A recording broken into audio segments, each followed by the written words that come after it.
खबरों का सिलसिला बढ़ाते हुए खबर शामिल करते चले कि तहसील दीपालपुर में मकामी इंतजामिया ने सर्कस मेला की इजाज़त देकर खुद ही हुकूमती पाबंदियों की धज्जियां उड़ा दी। आवाम की बड़ी तादाद सर्कस में मेला देखने में मशगूल।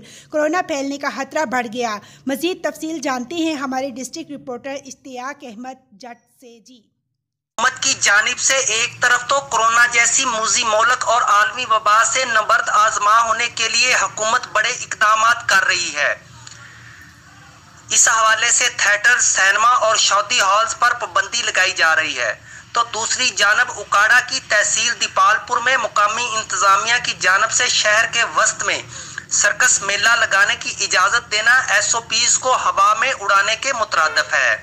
शहरियों की बड़ी तादाद कोरोना जैसी मूजी मरज से बेनियाज किसी भी SOPs की परवाह किए बगैर सर्कस देखने के लिए लंबी लाइनें लगाकर टिकट्स खरीदने में मसरूफ हैं। वाज़ह रहे कि महकमा सेहत के मुताबिक डिस्ट्रिक्ट उकाड़ा में 300 से ज़ायद मरीज कोरोना का शिकार हो चुके हैं और कोरोना का शिकार 24 मरीज ताहाल मुख्तलिफ अस्पतालों में ज़ेरे इलाज हैं। ऐसी सूरत हाल में कोरोना के मजीद फैलने का कवी अंदेशा है। Ishtiaq Ahmed Jatt, district reporter, QBN news उकाड़ा।